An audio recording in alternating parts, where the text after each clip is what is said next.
I invite every person, I invite every woman here, every non-Muslim woman here, to stand to the side when we leave here and talk to a Muslim lady. I mean, now, let's not ask Barbara Walters about how Muslim women feel. You know, let's not ask Tom Brokaw how Muslim women feel. Let's not ask CNN, ABC, Fox. Let's not ask the London Times or the Australian Times. Let's not ask non-Muslims about how Muslim women feel, how they live, what are their principles, what are their challenges. If you want to be fair, ask a Muslim woman. Ask my wife.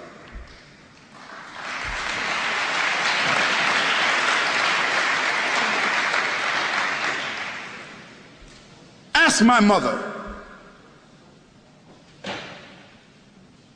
You see? Ask a Muslim woman that knows her religion, who has a relationship with her Creator, who is stable in her society, understanding her responsibilities, her relationships. Ask her.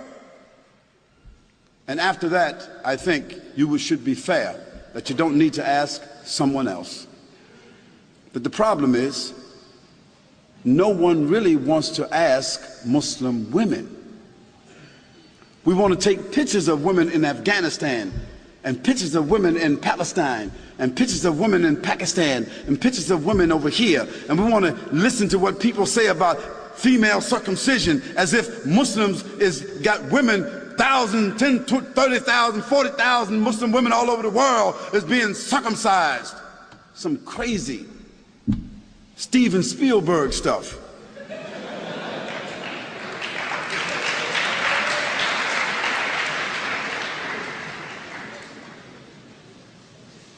And let me give you a statistic that you should know about. If you take a quota in this room right here, I'll tell you this. Most every Muslim woman in this room will be a college graduate, or is a college graduate, or is very intelligent and very much socially endowed. And within her family structure, we find that women control the wealth more so than men. Now, what does that say to you?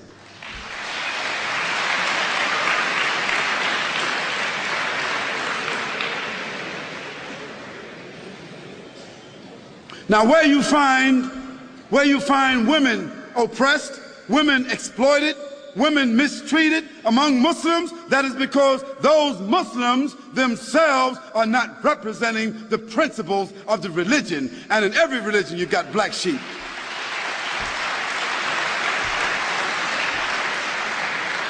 But then again, you can't tell me that the 148,000 prostitutes that walk the streets in the UK, or the 76,000 prostitutes that walk the streets of Holland that have licenses to do so, you can't tell me that all these little young, naked little girls walking around Australia with no clothes on, you can't tell me that they represent liberation.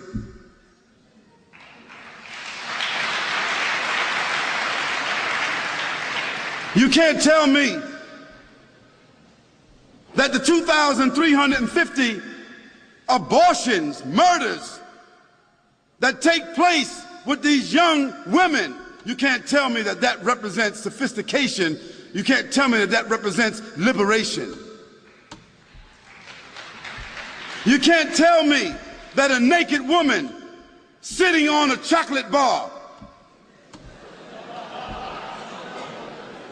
a naked woman selling everything, toothpaste, everything, you can't tell me that doesn't represent exploitation.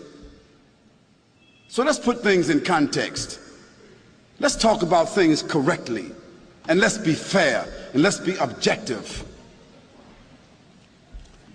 We can talk about that a little bit more if you want to. And let me give you one more statistic. One more.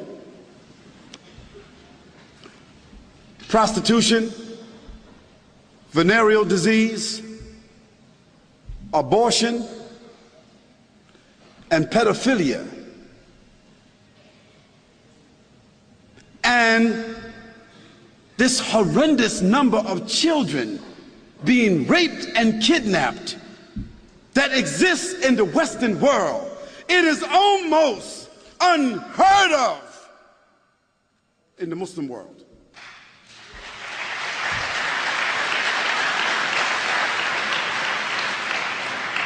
So I think that the statistics kind of like speak for themselves.